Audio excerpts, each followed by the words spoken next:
नूह बवाल के बाद पूरा हरियाणा हाई अलर्ट पर है। फरीदाबाद, गुरुग्राम, रेवाड़ी और सोहना में धारा 144 लागू कर दी गई है। नूह और गुरुग्राम में कर्फ्यू लगा दिया गया है। इंटरनेट सेवाएं बंद हैं। स्कूल, कॉलेज, कोचिंग सेंटर सभी को बंद रखने के आदेश जारी किए गए हैं। प्रशासन ने लोगों से शांति बनाए रखने की अपील की है। नूह में सेंट्रल आर्म्ड फोर्सेस ने मोर्चा संभाल लिया है। तो नूह बवाल के बाद हरियाणा को हाई अलर्ट पर रखा गया है।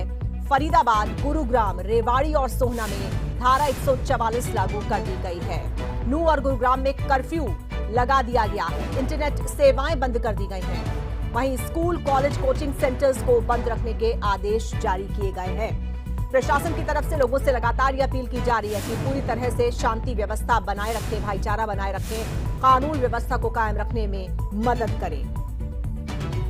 तो हरियाणा में हाई अलर्ट। कल जिस तरह से नूह में हिंसक घटना हुई थी, उसके बाद हरियाणा को हाई अलर्ट पर रखा गया है और तमाम वो जरूरी कदम जो शांति व्यवस्था को कायम रखने में मददगार साबित हो सकते हैं वो उठाए जा रहे हैं। अतिरिक्त पुलिस बल तैनात किया गया है। केंद्र से एक्स्ट्रा फोर्सेस की मांग की गई थी हरियाणा राज्य की तरफ से, तो एक्स्ट्रा फोर्सेस को डिप्लॉय किया गया है। पूरा नूह छावनी में तब्दील कर दिया गया है। जिले की सीमाएं सील कर दी गई हैं। इंटरनेट सेवाएं बंद कर दी गई हैं। धारा 144 लागू है।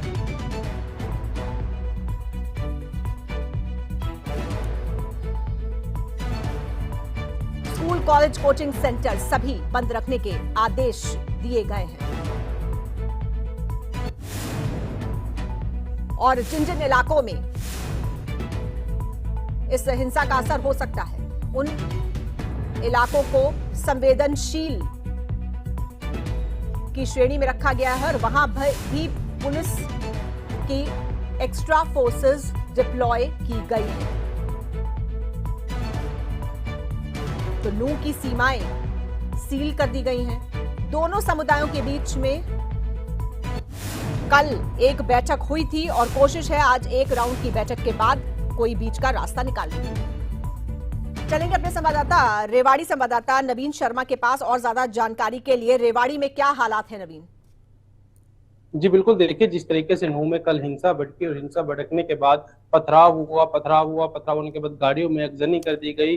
बात इतनी कि जब ब्रिजमंडल यात्रा जो है हिंदू संगठनों द्वारा निकाली जा रही थी, उस एक दूसरे जो पक्ष है उसकी तरफ से पथराव कर दिया गया। पथराव के दौरान हल्का पथराव जब शुरू हुआ, उसके बाद पुलिस ने कंट्रोल करने की कोशिश करी, लेकिन वो इतना भड़कता हुआ चला गया कि गाड़ियों को आगे लगा दी गई, तोड़ दिए गए। बार बार तस्वीर जो सामने आ रही थी उसमें साफ तौर पर देखा जा रहा था किस तरीके से सारी गाड़ियों को तोड़ा जा रहा था, पथराव किए जा रहे थे।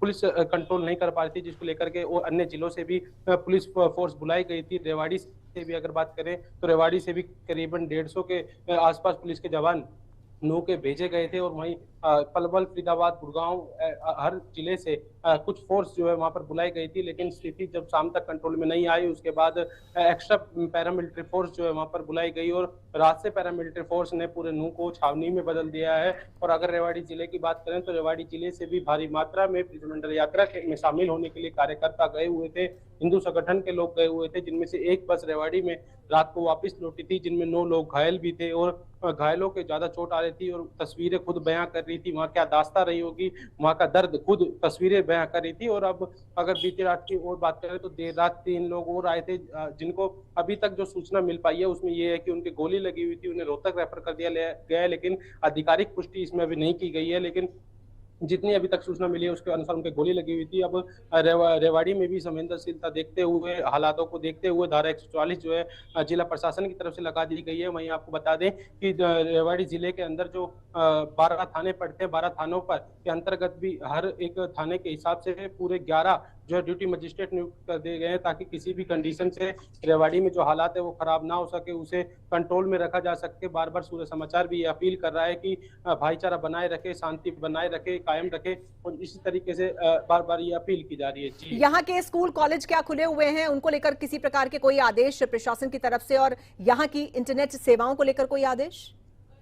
जी बिल्कुल, देखिए जिस तरीके अगर शिक्षित संस्थान की बात करें तो शिक्षित संस्थान आज खुले हुए हैं, नेट सेवाएं भी कहीं भी बाधित नहीं की गई है, क्योंकि जो रेवाड़ी है वो दूर पड़ता है, 70 किलोमीटर के आसपास का जो फर्क है वो नूंह और रेवाड़ी के बीच का है, लेकिन उसके बावजूद जो रेवाड़ी है, रेवाड़ी से भारी मात्रा में जो संगठन के लोग गए हुए थे, कार्यकर्ता गए हुए थे, इसको देखते हुए कि यहाँ पर हिंसा ना बढ़ के, क्योंकि कल भी जो हिंदू संगठन के लोग हैं वो एकत्रित हो गए थे, एकत्रित होने के बाद उन्होंने प्रदर्शन किया था और साफ मांग की गई थी कि जो भी लोग इसमें दोषी है उपद्रवियों के खिलाफ कार्रवाई की जाए, जब तक वो शांत नहीं बैठेंगे। ऐसे में मामले को गंभीरता से देखते हुए प्रशासन ने अब धारा 144 लगाई हुई है और इसमें 11 ड्यूटी मजिस्ट्रेट भी नियुक्त कर दिए जो मोर्चा संभाले हुए, और चप्पे चप्पे पर पुलिस की भी नजर है। पुलिस सोशल मीडिया के माध्यम से भी अपील कर रही है कि सोशल मीडिया पे कोई भी ऐसी पोस्ट ना डाले जिससे मामला भड़क सके, और ऐसे अपील की जा रही है जिला प्रशासन की तरफ से कि मामले में शांति बनाए रखे। सूर्य समाचार भी बार बार अपील कर रहा है कि भाईचारा बनाए रखे, शांति की अपील कर रहा है। जी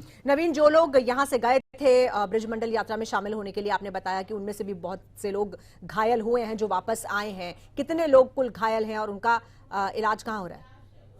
जी बिल्कुल, देखिए जिस तरीके से पर्सनल व्हीकल और बस की बात करें तो लगभग 5 बसें यहाँ से गई हुई थी और पर्सनल व्हीकल पे काफ़ी लोग गए हुए थे। करीबन 1000 के आसपास की संख्या जो बताई जा रही है कि नूह के लिए यहाँ से ब्रिजमंडल यात्रा में शामिल होने के लिए संगठन के लोग गए थे, जिनमें से जब बस आई उस बस के अंदर 9 लोग जो है घायल थे। 9 घायलों को रेवाड़ी के ट्रामा सेंटर में भर्ती कराया गया, वहाँ उन्हें उपचार दिया गया। और वहीं देर रात की अगर बात करें, सूत्रों के अनुसार खबर है कि उन तीनों को गोली लगी हुई थी और उन्हें रोहतक के लिए हायर सेंटर रेफर कर दिया है, लेकिन अभी आधिकारिक पुष्टि नहीं हो पाई है। लेकिन बावजूद इसके अभी भी काफी लोग ऐसे हैं जो अभी भी नूह के अंदर है, जो रेवाड़ी नहीं पहुंच पाए हैं। अभी अधिकतर संगठन के लोग हैं जो वहीं पे है, उसी को ऐसे कितने लोग होंगे, क्योंकि ये बात आ रही है कि कुछ लोग जो है वो फंस गए वहां पर?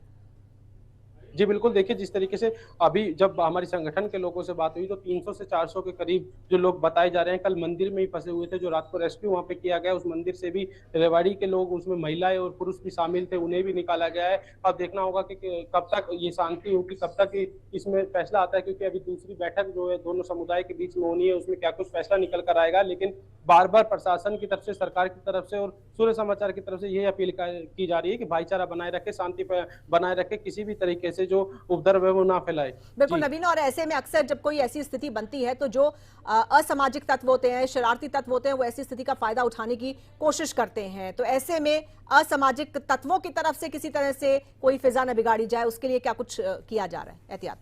जी बिल्कुल, देखिए जिस तरीके से कल पुलिस प्रशासन की तरफ से एक लेटर जारी किया गया, लेटर में साफ तौर पर लिखा गया कि सोशल मीडिया पे किसी भी तरीके की जो वीडियो है, किसी भी तरीके की ऐसी चीज ना डाले जिससे इस हिंसा को बढ़ावा मिल सके। ऐसे में अगर कोई व्यक्ति करता है तो उस पर सख्त कार्रवाई जो है प्रशासन की तरफ की जाएगी। बार बार उन्हें चेतावनी दी जा रही है कि किसी भी तरीके की हिंसा फैलाने का काम ना करें। और जिस तरीके से स्थिति अभी रेवाड़ी में इतनी दयनीय नहीं है, इतनी खराब नहीं है, लेकिन उसके बावजूद गंभीरता को देखते हुए हिंसा की, लेकिन इसको लेकर के धारा 144 को लागू कर दी है। उसके बाद नियुक्तियां जो ड्यूटी मजिस्ट्रेट की हर थाने के अंतर्गत लगा दी गई है, और उसके बाद अभी भी जिला प्रशासन इसमें सख्त नजर आ रहा है। और आगे भी जिस तरीके से अगर हिंसा बढ़ती हुई देखेंगे, जिस तरीके से गुरुग्राम, फरीदाबाद और पलवल में पूरी तरीके से अब जो हिंसा है वो बढ़ती जा रही है, और ऐसे में रेवाड़ी भी इसकी चपेट में नवीन, जैसा कि आपने बताया कि कुछ लोगों ने कल विरोध प्रदर्शन किया था, अपना विरोध जाहिर किया था नूह में जो कुछ हुआ है उसको लेकर। ऐसे में क्योंकि पहले से ही हालात जो हैं वो तनावपूर्ण है, स्थिति और ज्यादा ना खराब हो, क्या उन लोगों को समझाया बुझाया गया है प्रशासन की तरफ से कि संयम रखें, प्रशासन अपना काम कर रहा है, कानून व्यवस्था अपना काम करेगी?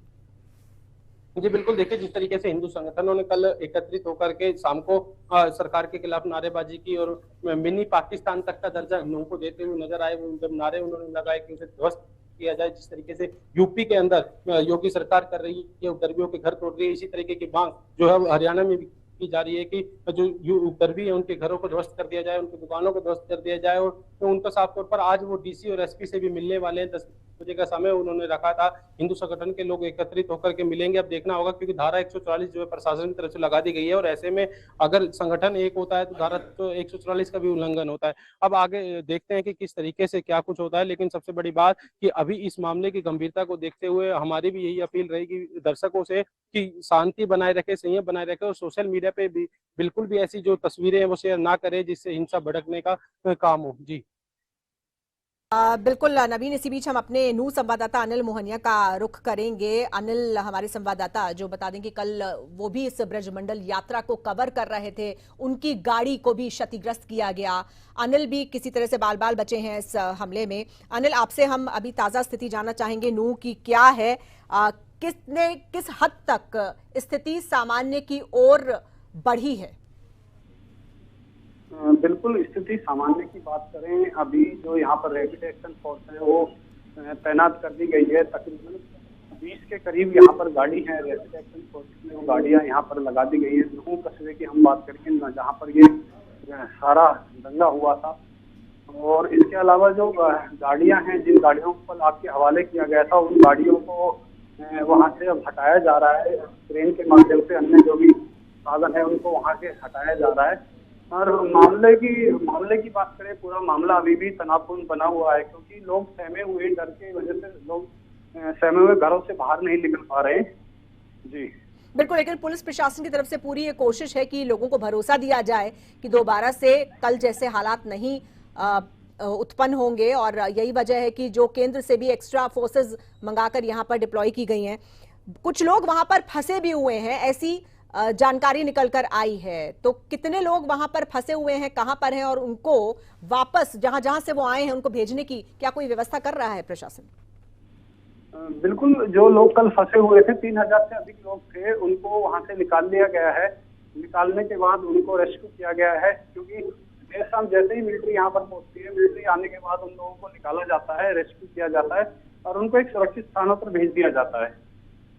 तो सभी को रेस्क्यू कर लिया गया, सभी को निकाल लिया गया है वहां से? जी बिल्कुल, देर रात तक सभी को वहां से रेस्क्यू करके निकाल लिया गया था। बिल्कुल, और ये भी जानना चाहेंगे अनिल, आज दोनों समुदायों की एक बार फिर से जो बैठक होगी वो किसकी मध्यस्थता में होगी, और कल जो बैठक हुई थी उसका कोई नतीजा निकला क्या? जो कल बैठक हुई थी उसका कोई नतीजा अभी तक नहीं निकल पाया है, क्योंकि जो दोनों समुदाय के लोगों को बैठा बुलाया गया था उसमें एक विशेष समुदाय ही पहुंचा था, दूसरा समुदाय उसमें नहीं पहुंचा था, इसलिए उस बैठक का कोई नतीजा नहीं निकल पाया। आज दोबारा बैठक होगी। बैठक का समय है वो अभी हम नहीं कह सकते कितने बजे बैठक होगी, लेकिन इतना जरूर है कि जो बैठक होगी वो अभी टाइम लगेगा, उसका टाइम बताया नहीं गया है कितने बजे आज की जो बैठक है वो होगी। बिल्कुल, लेकिन किसकी मध्यस्थता में होगी?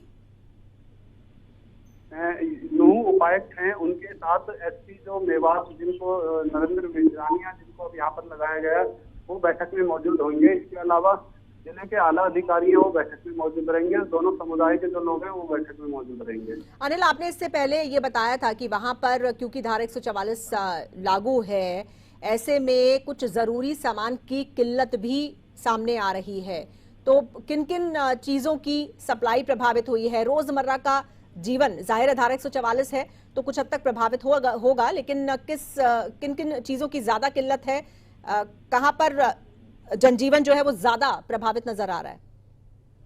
बिल्कुल, इसमें कोई दोहराई नहीं है, क्योंकि धारा 144 लगने की वजह से यहाँ पर जो खाने की व्यवस्था की है, सबसे ज्यादा दूध की समस्या आ रही है, क्योंकि बच्चों को दूध रात से ही नहीं मिल पा रहा है। लोग परेशान है कि बच्चों को दूध कहाँ से दिया जाए, क्योंकि दूध की जो सप्लाई है वो गांव से होती है यहाँ पर, और जो यहाँ धारा 144 का कर्फ्यू लगे होने की वजह से और इंटरनेट सेवाएं भी यहाँ पर बंद है, उसकी वजह से काफी लोगों को दिक्कतों का सामना करना पड़ता है। लेकिन कोई व्यवस्था जो प्रशासन की तरफ से की गई हो इस दिक्कत को देखते हुए?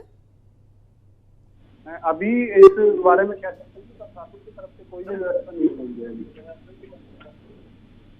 बिल्कुल, और ये इंटरनेट सेवाएं बंद रखने के आदेश कब तक हैं, और शिक्षण संस्थान बंद रखने के आदेश कब तक के लिए हैं?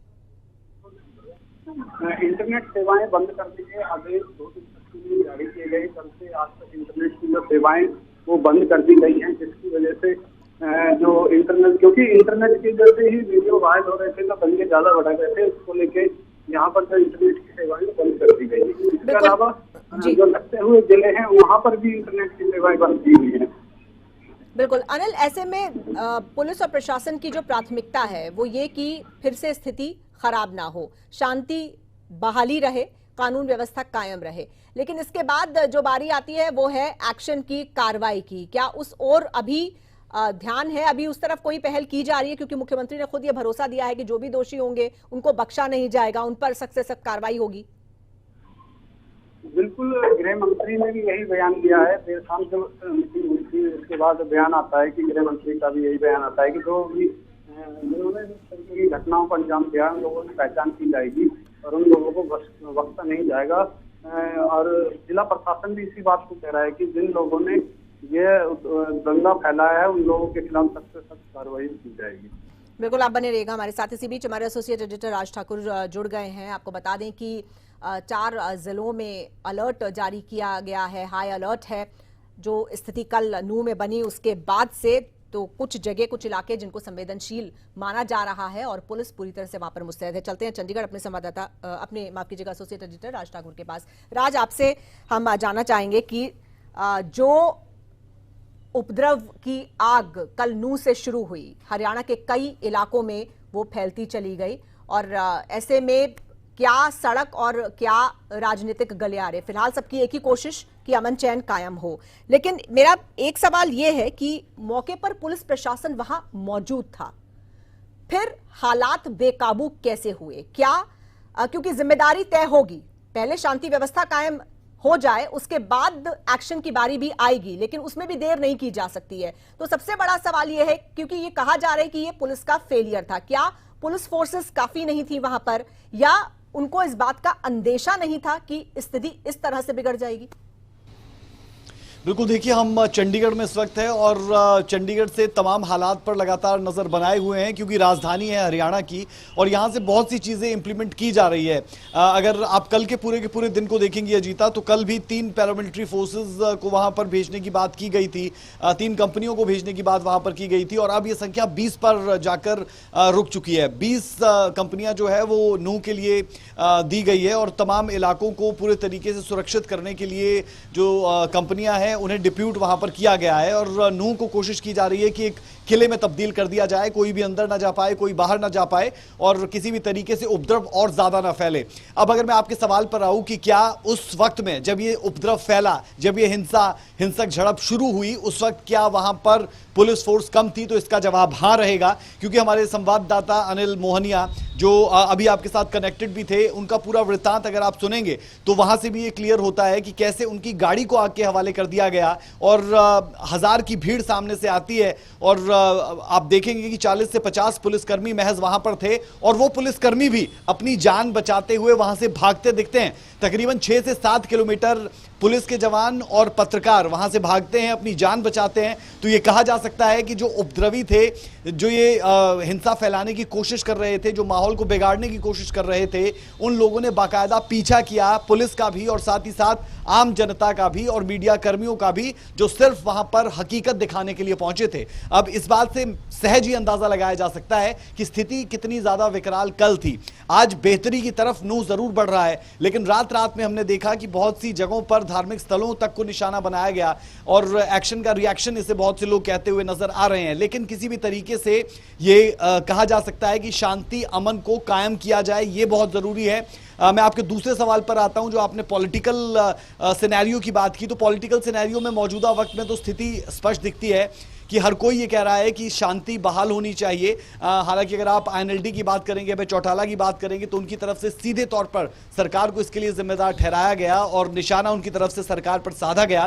बहरहाल नेता प्रतिपक्ष भूपेंद्र सिंह हुड्डा जो सीधे तौर पर कहते हैं कि शांति जो है वो जल्द से जल्द कायम होनी चाहिए, शांति का कायम होना बेहद जरूरी है हरियाणा और नूह की शांति के लिए। CM मनोहर लाल जिनकी तरफ से बयान जारी किया गया और उन्होंने कहा कि सौहार्द जो है वो आपसी बिगड़ना नहीं चाहिए, इसे लेकर हम बहुत क्लोज मॉनिटरिंग कर रहे हैं, बहुत ज़रूरत है कि किसी भी तरीके से स्थिति बिगड़े ना। तो ये पॉलिटिकल पूरा सिनेरियो है और प्रशासनिक स्तर पर, पुलिस के स्तर पर कितना बड़ा फेलियर कल देखने को मिला, इसकी जांच, इसकी स्क्रूटनी प्रॉपर्ली होनी चाहिए। लेकिन अभी मौजूदा वक्त में जो प्राथमिकता है वो शांति बहाल करना है। सूबे के गृह मंत्री अनिल विज की तरफ से भी बयान सामने आया था। लेकिन सबसे बड़ा सवाल यह है जिससे कोई बच नहीं सकता कि आखिर इस हिंसा के पीछे का मास्टरमाइंड कौन है? क्या ये सिर्फ कुछ शरारती तत्वों का कृत्य था जो सामने देखने को मिला, या इसके पीछे, क्योंकि जिस तरह के वीडियोस आए, लगातार चर्चा भी हो रही है, हम भी दिखा रहे हैं, जो बातचीत निकल कर आ रही है कि ये सब कुछ प्री प्लान था, तो इसका मास्टरमाइंड कौन था और उसको कब तक आइडेंटिफाई किया जाएगा, कब तक उसके नाम को डिक्लेयर किया जाएगा? वो तमाम वीडियोस जो इस वक्त सब जगह मौजूद हैं, किसी से भी छुपे नहीं हुए, तमाम लोग जो देखे जा रहे हैं हिंसा करते हुए, उन लोगों को आइडेंटिफाई करके कब पकड़ा जाएगा? बिल्कुल देखिए, जो ये पूरा का पूरा मामला है ये प्रायोजित नजर आता है, इसमें कोई दो राय नहीं। ये सब कुछ प्री प्लान तरीके से चीजें की गई। कल की जो पूरे दिन के आप घटनाक्रम को देखेंगे, उससे पिछले दिन यानी 30 तारीख को वीडियोस जारी होते हैं फेसबुक पर। मोनू मानेसर कहता है कि मैं शोभा यात्रा का हिस्सा बनूंगा, जिसके बाद एक वीडियो जारी किया जाता है समुदाय विशेष की तरफ से और उनके लोगों की तरफ से, और वहां पर कहा जाता है कि अगर ये मोनू मानेसर यहां पर आएगा तो फिर तैयार रहें, स्थिति खराब होगी। यानी उनकी तरफ से पहले चेता दिया गया, बाकायदा सिलेंडर्स दिखाए गए और लाजमी तौर पर उनका गलत तरीके से इस्तेमाल किया जाएगा। ये चेताने धमकाने की कोशिश प्रशासन से लेकर और तमाम उन लोगों को थी, उस समुदाय को थी जो वहां पर अपनी धार्मिक भावनाओं के तहत एक शोभा यात्रा निकाल रहा था। अब आते हैं मोनू मानेसर पर कि मोनू मानेसर का बयान इतना इंपॉर्टेंट क्यों हो गया। उसका ये चैलेंज कह लें या फिर उसका ये बयान कह लें या फिर उसका एक नॉर्मल तरीके से फेसबुक पर आना और ये कहना। मोनू मानेसर पर दरअसल ये आरोप लगे कि जो 2 युवकों को गाड़ी में जलाकर मार दिया गया था उसमें उसका हाथ था, जिससे समुदाय विशेष नाराज होता हुआ दिखा और उसके बाद ये स्थिति उत्पन्न हुई।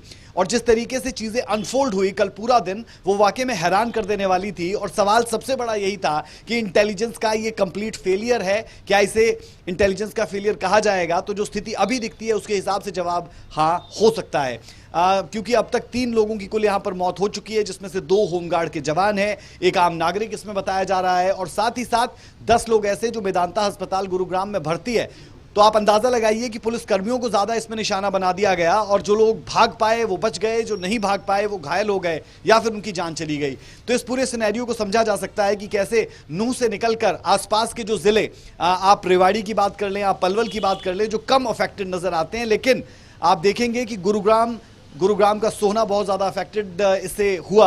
उसका रीज़न ये कि जो अंबेडकर चौक है वो नूंह और सोहना यानी नूंह और गुरुग्राम के बॉर्डर पर आता है और वहाँ पर आगजनी की गई, आधा दर्जन गाड़ियों को आग के हवाले कर दिया गया। बहुत विध्वंसक तस्वीरें वहाँ से सामने आई जो वाकई में डरा देने वाली थी। और उसके बाद फरीदाबाद में भी धारा 144 लगा दी गई, गुरुग्राम में भी धारा 144 लगा दी गई, नूंह में कर्फ्यू लगाया गया है। वहाँ के उपायुक्त की तरफ से ये जानकारी दी गई है कल, जब 2 पक्षकारों के बीच में बैठक हुई। उस बैठक के बाद ये जानकारी उपायुक्त ने दी कि नूंह में कर्फ्यू लगा दिया गया है, साथ ही साथ धारा 144 इंप्लीमेंटेड रहेगी, निजी और सरकारी संस्थान बंद रहेंगे। स्कूलों की अगर बात की जाए तो ये स्कूल्स भी बंद रहेंगे। और ये कर्फ्यू अजीता मैं बता दूं 2 दिनों के लिए इंप्लीमेंट किया गया, यानी कल का दिन और आज का दिन इसमें इंक्लूड आप कर सकते हैं। तो ये बड़ा अपडेट अपने दर्शकों को हम बता रहे हैं कि ये पूरे तरीके से स्थिति इस वक्त की नूंह में कर्फ्यू है और बाकी जो 7 के डिस्ट्रिक्ट्स है वहां पर धारा 144 लगी हुई है। और कोशिश ये की जा रही है प्रशासन की तरफ से कि शांति को बहाल किया जाए। पूरे तरीके से एक किले में तब्दील करने की कोशिश नूंह को है। जो मार्ग और वैकल्पिक मार्ग नूंह को जोड़ते हैं और जगहों से उन्हें सील करने की कोशिश की गई है। 4 लोगों से ज्यादा लोग इकट्ठा ना हो। और अब तो कर्फ्यू जब नूंह में लगा दिया गया तो कोई भी अपने घरों से नहीं निकल सकता। जरूरी चीजों के लिए लोग घरों से निकलेंगे, वो भी प्रशासन के अलर्ट के बाद, जब प्रशासन स्पीकर्स पर राज, लेकिन यहाँ पर इस बात का जिक्र करना भी बहुत जरूरी है क्योंकि एक बतौर जिम्मेदार मीडिया होने के नाते ही हमारी भी जिम्मेदारी है कि हम अपने दर्शकों तक सही जानकारी पहुंचाएं और उनको उनकी जिम्मेदारी का एहसास कराएं। हरियाणा एक, हरियाणवी एक के सिद्धांत पर हरियाणा के लोग चलते हैं। अमूमन शांति प्रिय लोग हरियाणा के हैं। ऐसे में ये सब कुछ जो हुआ, हम कह सकते हैं इसमें आम नागरिक का हाथ न होकर असामाजिक तत्वों का हाथ रहा। और इसीलिए हम बार बार कह रहे हैं कि जो ये उपद्रवी है इन्हें आइडेंटिफाई करना होगा और आइडेंटिफाई करके उन्हें उस अंजाम तक पहुंचाना होगा जहां से एक एग्जाम्पल सेट किया जा सके, जहां से कोई भी इस तरीके की वारदात को अंजाम देने से पहले लाख मर्तबा सोचे कि अगर वो ऐसा कर रहे हैं तो क्यों कर रहे हैं। लेकिन अजीता, जो कल हमने तस्वीरें देखी उसमें बहुत ज़्यादा दिल को कचोट देने वाली कुछ तस्वीरें थी, जहां पर हम देख पाए कि बहुत से नाबालिग बच्चे ऐसे थे जो साफ तौर पर तस्वीरें देखकर पता चल पा रहा था कि ये नाबालिग है, ये बालिग नहीं है। ज़रूरत है कि उन्हें भी आइडेंटिफाई किया जाए और जुवेनाइल एक्ट के तहत उन पर कार्रवाई भी हो और करेक्शन होम्स में उन्हें भेजा जाए। उनका जो मेंटल स्टेटस है उसे चेक किया जाए, साइकोलॉजिकल लिहाज से भी उनसे बातचीत की जाए। और इतना जहर अगर भरा है तो वो कैसे ये सब कुछ हो गया, इस पर ज़रूर बातचीत हो। उनके साथ उनकी आप कह सकते हैं कि काउंसलिंग होना बहुत ज़रूरी है, क्योंकि हम जिस ज़िले की बात कर रहे हैं, हम जिस जगह की बात कर रहे हैं वो राजधानी से कुछ ही किलोमीटर की दूरी पर है। हम कश्मीर की बात नहीं कर रहे हैं, हम किसी बॉर्डर स्टेट की बात नहीं कर रहे हैं, हम बात कर रहे हैं दिल्ली के सबसे करीब हरियाणा की, दिल्ली के सबसे करीब हरियाणा के जिले नूह की, जहां पर यह सब कुछ हुआ, जहां पर पत्थरबाजी एक ट्रेंड नहीं बनना चाहिए, ये बहुत इंपॉर्टेंट है। और हमने देखा कि दिल्ली में भी कैसे इसी तरीके से उपद्रव मचाने की कोशिश हुई थी। तो बहुत कम स्पैन ऑफ टाइम में इस तरीके की 2 वारदातें जब घट जाती है तो इस पर लगाम लगाने के लिए आपको एग्जाम्पल सेट करने होंगे, और ये बहुत जरूरी कि कानून के तहत उन पर कार्रवाई हो, सख्त कार्रवाई हो, लोगों को आइडेंटिफाई किया जाए। और साथ ही साथ मैं एक और चीज अजीता यहां पर अपने दर्शकों के साथ शेयर करना चाहूंगा, क्योंकि कल जब हम एक्टिवली सोशल मीडिया को भी चेक कर रहे थे तो बहुत से समुदाय विशेष के लोगों की तरफ से वीडियोस बनाकर डाले गए थे और अपनी बहादुरी के गाने उसमें गाए जा रहे थे, किस्से पढ़े जा रहे थे कि देखिए हमने क्या कर दिया। लेकिन शाम होते होते ये चीज समझ आई उन उपद्रवियों को भी और उनके शरारती तत्वों को समर्थन करने वाले लोगों को भी कि इसके थ्रू पुलिस प्रशासन उन लोगों तक पहुंच सकता है, और अपील ऐसी आने लगी कि ऐसे वीडियोस को डिलीट कर दिया जाए ताकि पुलिस उन तक ना पहुंच पाए और अपने ही जो उनके लोग हैं उन पर कार्रवाई होती हुई नजर आएगी। तो आप देखेंगे कि जो पहले सोशल मीडिया पर खुलकर वीडियोस को डाल रहे थे उसे कम कर दिया गया एकाएक। तो आप कह सकते हैं कि पुलिस इस दिशा में भी काम कर रही है, इस थ्योरी पर भी काम कर रही है, और जो सोशल मीडिया पर तस्वीरें आई है उनको उनके थ्रू आइडेंटिफाई करके ऐसे शरारती तत्वों और उपद्रवियों पर लगाम लगाने की पुरजोर कोशिश की जानी चाहिए। बिल्कुल राज, बहुत शुक्रिया आपका हमारे साथ जुड़ने के लिए और इस पूरी विस्तृत जानकारी और चर्चा के लिए, और हमारे बाकी संवाददाताओं का भी धन्यवाद, अनिल मोहनिया का और नवीन शर्मा का। तो